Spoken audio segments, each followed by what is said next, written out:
What we're going to do today, we're actually kicking off a series of nonprofit webinars. Today's is going to be a little bit higher level than some of the ones that we'll go into later in the series, and we will preview a little bit about that toward the end here.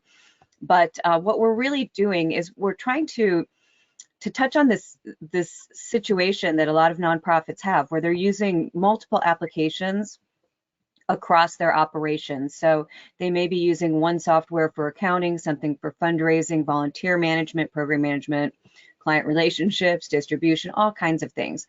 And what happens is oftentimes, particularly when you're doing on-prem software, you can end up with some security vulnerabilities because it's really becomes difficult to maintain updates across all those different softwares and to make sure that your data is secure. You're also looking at a lot of data silos, and then in many cases redundant tasks. You're entering the same thing in multiple systems.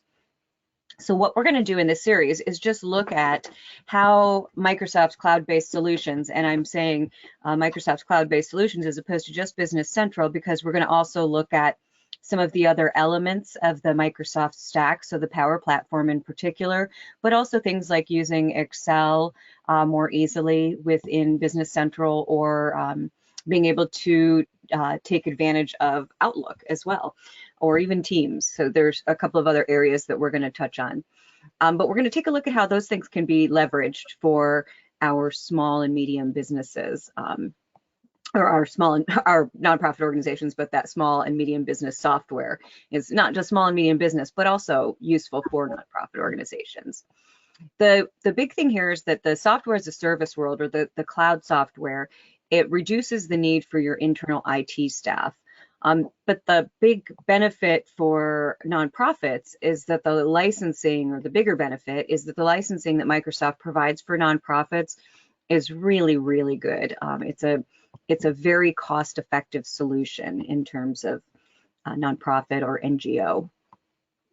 So Business Central is a leader in keeping them secure, in integrating those data sources and extending functionality. And we're going to talk about those different things today. And then at the end of the conversation today, if you want to if you're ready to talk a bit more, you can certainly reach out to Jody. And as she mentioned, she knows, I think she may have worked with some of you in the past, but she is very passionate about this particular area. Kelly, if I could just, before we advance, just one thing back on that other slide, I just want to mention too, really the SaaS, or the software as a service in the cloud, it's really more about not having to have that server, right? The hardware, more so than your internal IT staff, because we do still need IT to help us with all sorts of things around that in the SaaS side, but it helps reduce really the servers and the costs around that. And as we're talking about this today, we're excited to just share with you what we have as a solution on the Business Central side. But we know some of the folks that are on this are still on GP, and we're still willing to help our clients however we can, if you choose to not be ready for that, or help host your GP in the cloud as well. But with that, I'll take it back to you, Kelly, onto the next slide. Absolutely. So to Jody's point there, I just have some questions to think about, and we're going to talk about where Business Central would fit in with this. So in terms of things like security and access, have you ever fallen behind on new releases and system updates, and then you're left with a massive upgrade process? So this has happened even prior to being in the Nav BC space. When I was running software in companies, it was that having to get those new servers. So you fall a few releases behind, or a few updates behind, and then you are stuck getting, all of a sudden hit with this, well, you actually need a new server for the things that need to go on there. And then you need to go through that update process of every release that's come out since. So that becomes very cumbersome and oftentimes very expensive. On the other side of it, I've done many implementations in the Nav world when we were still doing a lot of on-prem implementations. And this is exactly what we were doing, right? Moving folks through 3 or 4 upgrades in one project. So the other thing is, do you feel that it's certain that your data needs to be secure, but there are just so many passwords for your staff to remember? So one of the great things about being in the Microsoft stack, and particularly then working in the cloud, is that you are taking advantage of that single sign-on. But you do also have the option of using that multi-factor authentication, right? So that you can ensure that, yes, you've got this two-part process. They can authenticate secondarily, but they don't need to continue to do that each time. You know, you can have that at over certain intervals and so forth, or if they log out and log back in, things like that.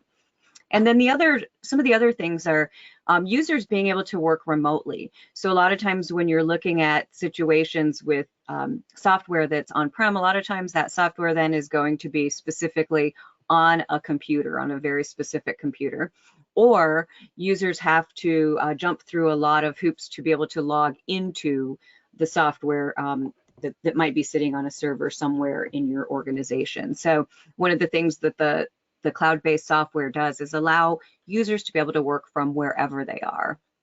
And then some of the other things are tablets. So if I think about some of the things that I've seen in the nonprofit world and organizations, if you're somewhere working on taking applications for folks. So if I'm at say at a food pantry, or usually probably a food pantry or an agency, and I'm taking applications for another service that I might be facilitating, I might want to use a mobile app to be able to do that. One of the things that you find is that sometimes you'll be using a tablet and the software is not optimized for that use case. What you end up seeing is something that is very difficult to navigate, right? Because it's really not mobilized, or it's not optimized for mobile, for a phone or a tablet. So this really, in Business Central, it really allows you to get that look and feel that will actually work in those smaller screen spaces. And then another thing, though, is that the access to data in specific areas of the system, you may want to very tightly control that. So it may be a situation where you've got edit ability that you want only certain users to have. You have the ability to control that very closely in Business Central, so who can edit specific data versus who can read data. But you can also make it through permissions. You can limit entire access to things. So sometimes we'll see this in implementations. I would see this a lot with bank accounts. You don't want any user to be able to go out and look at the company's bank account data, and that's something that you can control as well within Business Central. So we'll talk a little bit about that. Do you lose sight of that data from an audit standpoint? So who made a specific ledger entry or who created a specific account? From the audit perspective, not only can you produce a report of who has what permissions to see what or to edit what, but you can also see who's done what. So we can look at those change logs to see who's made those entries in the system. And then, is your data spread across several disparate applications? Are users entering the same data into multiple systems? So there are some things we can do here that we will talk about with regard to extensions that are actually built right into Business Central. So we can extend that functionality to cover sometimes functionality that you need, but the user is actually right within Business Central doing that. So it almost looks like you've customized that Business Central application, but we've changed the model, so you're not actually changing the underlying tables or code units. We're extending it, and that makes those upgrades easier. So we'll talk a bit about that, as well as some of the things that eventually we'll go into more detail about, using some of the options that we have in the Power Platform. So using a Power Portal or a Power App or a form to get data into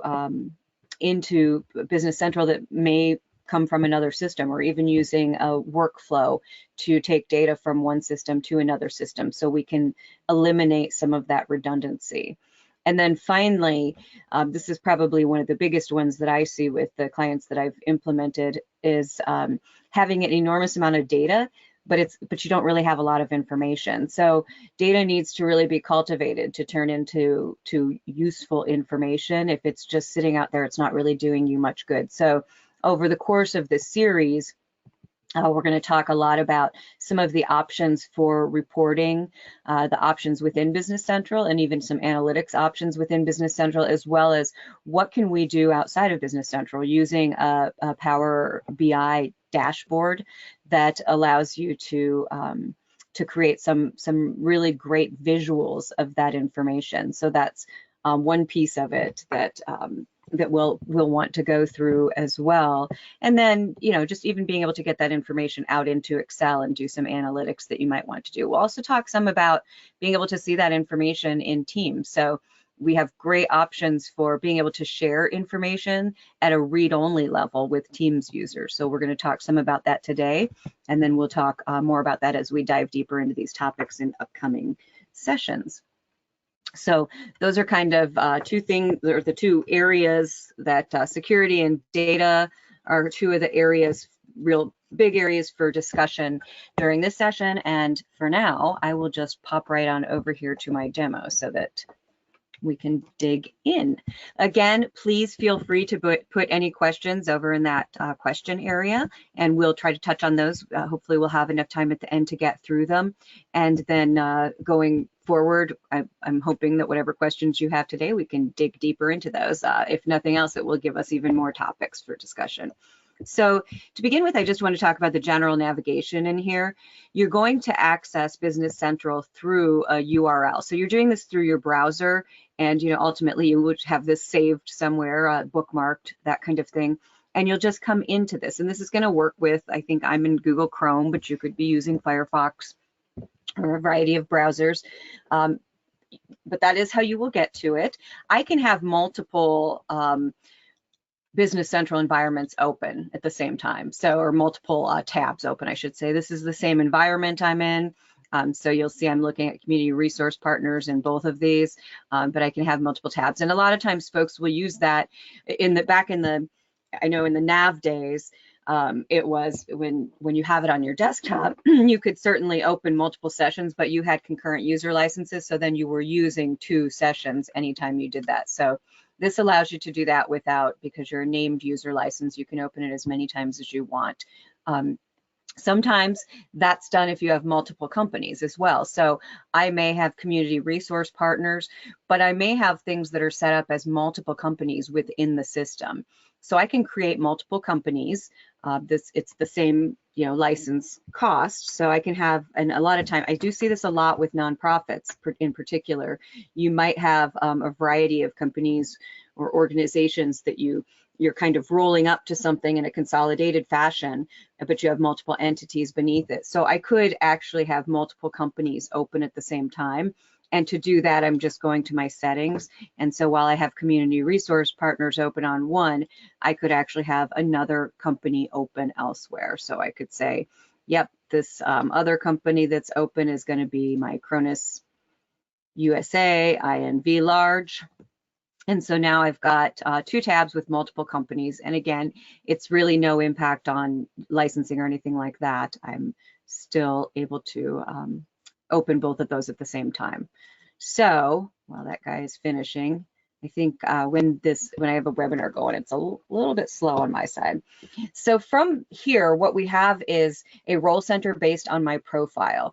And what I can do, what you'll notice is that I have a lot of things going on up at the top. I've got my basic menus, and these are according to a profile or a role that I have designated for myself right now.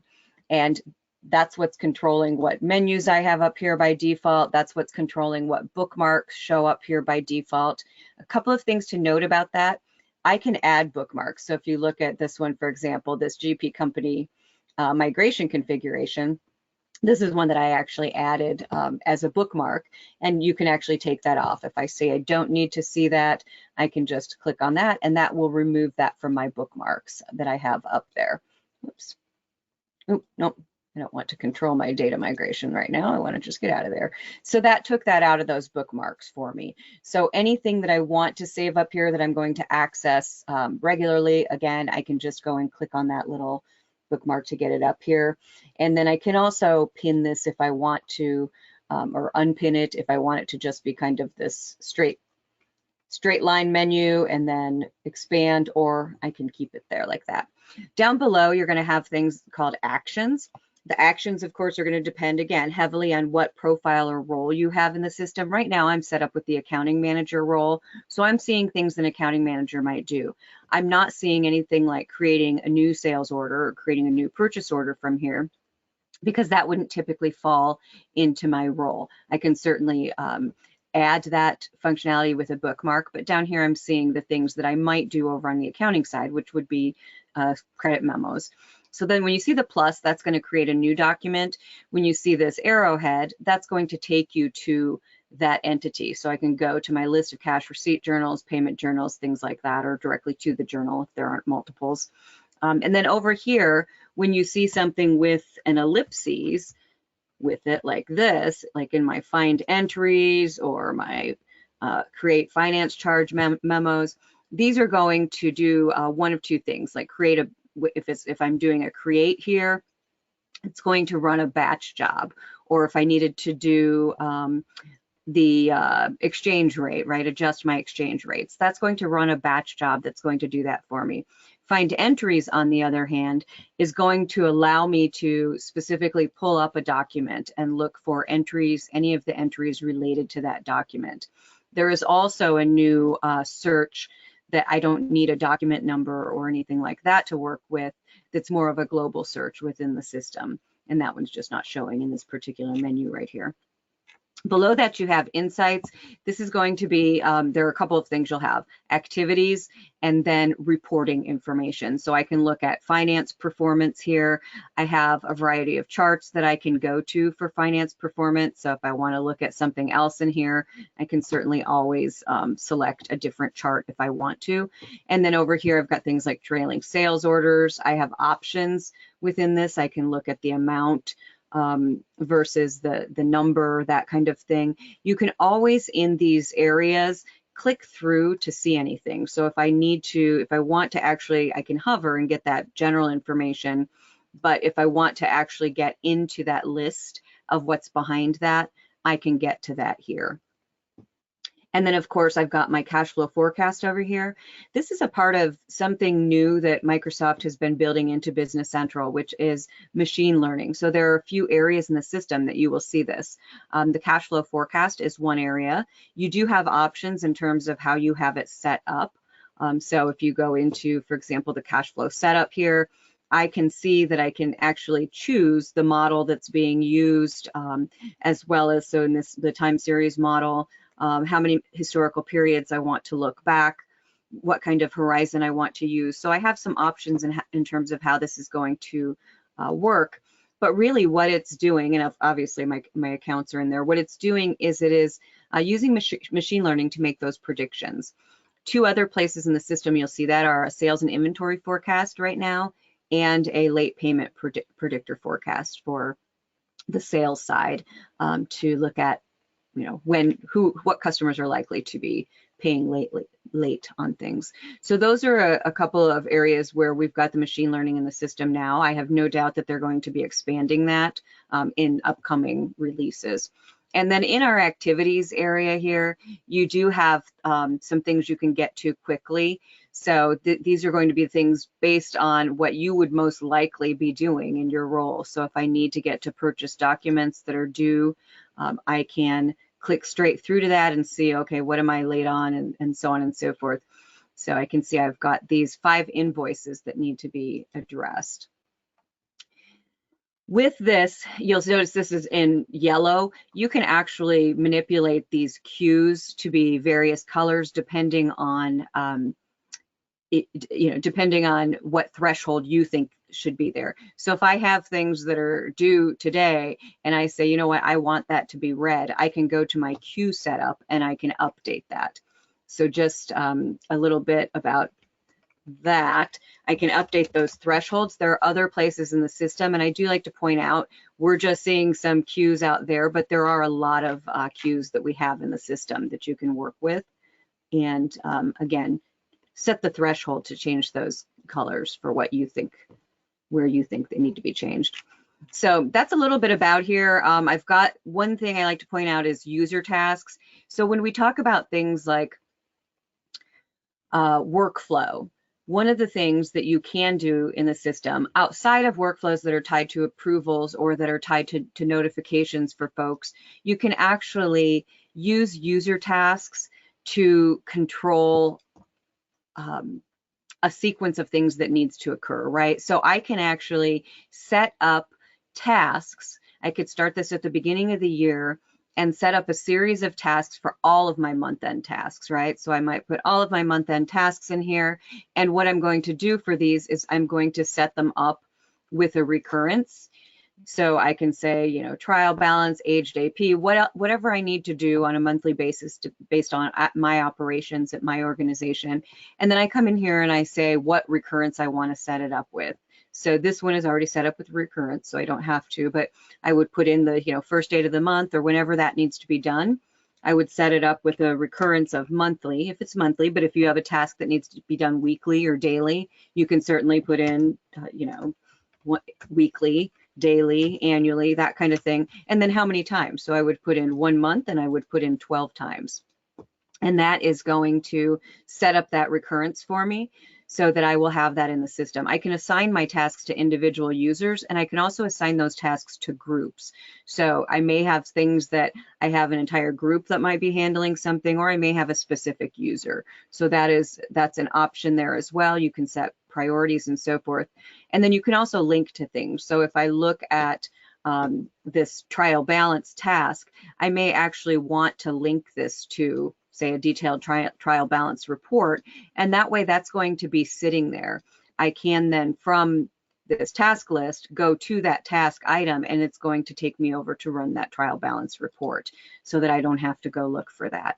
And ultimately what you would do is you would mark your task as completed as you go through these. So that is one way to control that process flow. Again, I have these created for, you can create them for the entire year, and then just set up filters for each month so that you can go out to each individual month and then run whatever tasks you have for that specific period of time. So this can be used not just for the accounting side, for anything that you need to do on a routine basis. Again, you can create them for yourselves. For yourself, you can create them for other folks. You can put those names in if you're creating them for somebody on your team, or you can create them for a user task group. So my user task group might be month end, and this is my accounting group, and I am going to add to this group everybody that I want to receive those tasks. So I would come in here and I would add all of my task members that need to be in month end. So that is really the way that you would go about doing that with that user group. So that's one piece that facilitates a bit of that automation. I just like to point that out. I also want to point out that there are a variety of profiles in the system. So while I mentioned that I'm in here as the accounting manager, you have numerous profiles that you can choose from. You can choose coming into it which profiles, you know, during your implementation you want to be visible. So if you're in an organization that doesn't do, you know, manufacturing, well, you probably wouldn't even see these if you're not using that premium license. But if you don't do the, you know, anything with a warehouse or inventory or things like that, you can certainly make those not visible. On the other hand, if you have profiles that you're not seeing in there and you want to be visible, you can go out to where the actual list of profiles is. So it's under the profiles and roles, and I can come out here and make decisions about which ones are actually enabled. And so that's what you're seeing here, right? I've got a lot of profiles out here, but a lot of them aren't actually enabled. My AR administrator, bookkeeper, some of those are not enabled. You'll notice there's a blank profile in here. You can actually create profiles yourself, or you can modify profiles that exist out here. So if I say I've got, you know, my president profile doesn't have a lot of stuff on it, and my president wants more things available, I can come out here and customize the pages of that profile. It will open another window for me to do those customizations or personalizations, really, and save that for that particular role. I can, if I want to, personalize on my own page. So you'll notice this president, there's not a lot of things in here. So I might want to come out here and actually add things, right? I can use my search to locate different functionality in the system and bookmark it. So there's more up here. I can make some changes to things that I have here. So those are all options that I have. And then of course, when you're done, you would just click done, and we'll just, I don't want to change my president profile there, but so that's one way you can change it for everybody that is under that profile. And a lot of times you'll see that for roles that well, a couple of scenarios, roles that folks are doing that they may not want to, they may not interact with the system a lot. So maybe people in your shop floor, you want to make sure that they have a very specific set of actions that they can complete so that it's not overwhelming. When they come into the system, you might want to update for that one. You might also want to update in scenarios where you don't have internal IT, right? So you might want to update a profile if you don't want folks getting confused or trying to find things and having to not having an available resource to help them get around in the system. So a lot of times it's just really something that will help you to limit some of that additional frustration that you might find with trying to get around in the system. But again, you can make changes. So as I noted before, you can bookmark things up here. You can add and move columns around in the system. Those will apply specifically to what you are looking at. But if you want if you find a setup that you like and you have a group of people that you want to log in under that particular profile, you can update it so that everybody will have that same experience. The profiles are different from permissions. And what we have, basically, a couple of things I want to talk about on the security side here are your users.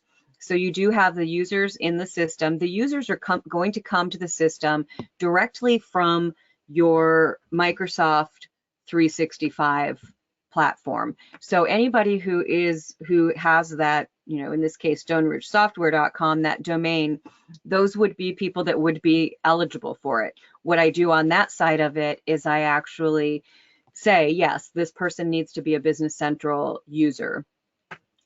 I'm saying that in that side of the system. And then when I come over here, I'm clicking update and it's pulling in any new users that should have access to this based on what I've indicated there. Once you have a user in the system, of course, they stay in here. So even if they leave the organization, it's going to keep them in here so that it could keep that name attached to any activity that occurred within the system, but you'll just want to disable that user at that point. And you'll notice here, there's also this option now for audit purposes to invite an external accountant, which is something that's kind of handy. So the permissions are different from those profiles. So if I have a profile set up that I have 8 people using, but 4 of those I do not want to see the bank account information, the other 4 need to access it, but they're all signed on under the same accounting profile. If an individual doesn't have access to that bank permission, if I've taken that out of their permissions, they will not even see that. So when they are out at the front of that role center, they wouldn't even see bank accounts, bank deposit. And if they went to do a search, they wouldn't be able to see it then either. So they're two very different concepts, the permissions and the roles. A lot of times they're pretty much in sync, but occasionally you'll have things where you'll have newer people starting. You might not want to be able to do some of the things that that they'll be doing later in the job once they've had some time. Within those permissions, again, you can set up specific permission sets. So I can actually come in and I've got permission sets already out here, but I can actually say, I've got this administrator permission set here. I want this, but I want to make a slight change to it. I can actually copy this permission set, give it a new name, and then make edits to that to maybe remove some small things. And again, where I see that a lot is if I have something like accountants in the system, I might create a copy of that one. And in my case, might just call it SSI _ accountants or SSI accountants, something like that for Stone Ridge Software accountants, but then take out that banking piece. So any of that banking functionality, I might take out for that. Then some of my accountants would be under this permission set, and the rest would be under the custom permission set that doesn't have that. So there's a lot you can do with that. There's also the ability within the system to record permissions.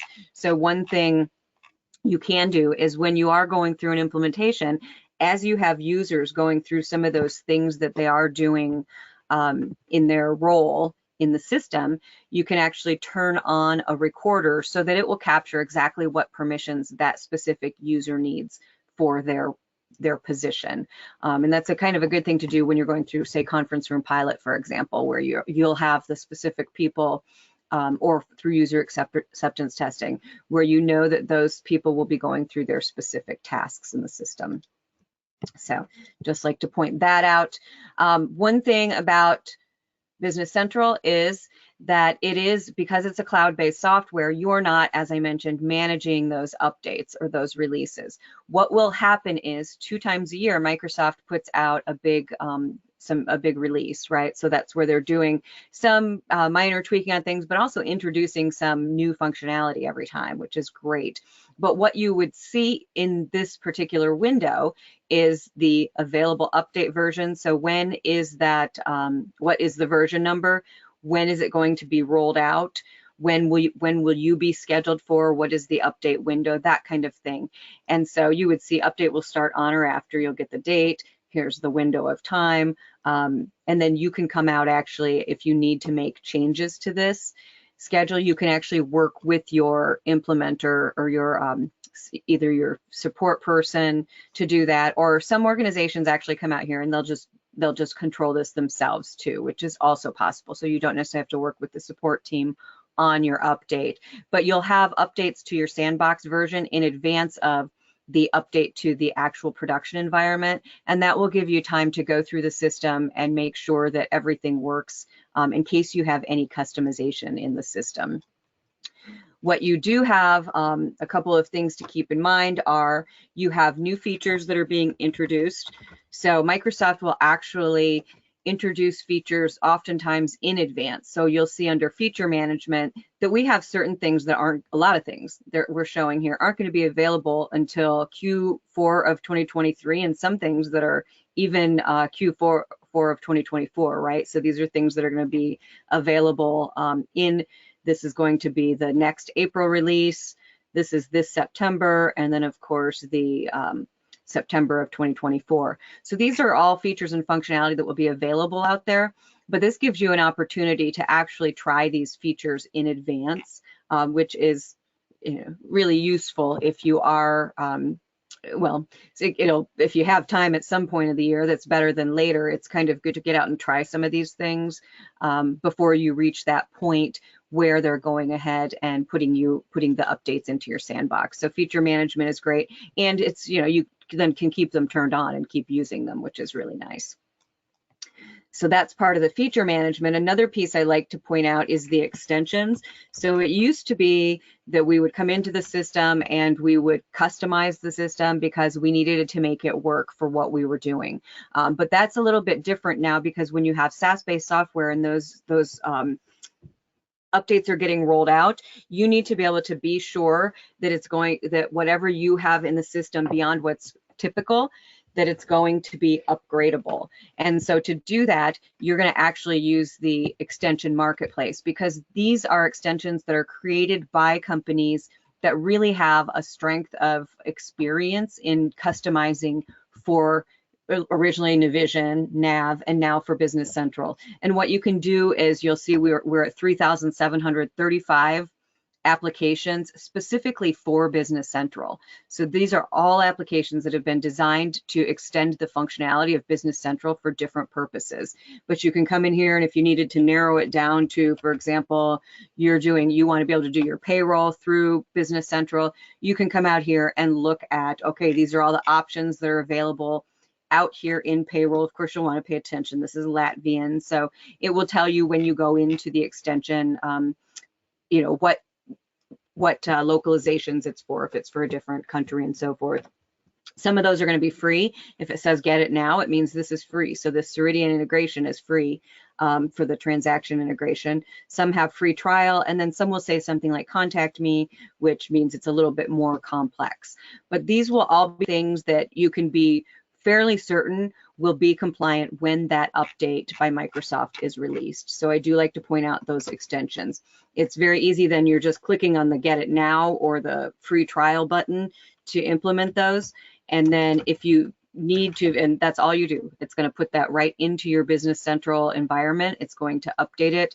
And if you needed to, if you need to do anything further with it, you can come out to your extension management, where you will see a list of all of the extensions that you have in the system. And if you did need to come out to something here, you can always remove extensions here.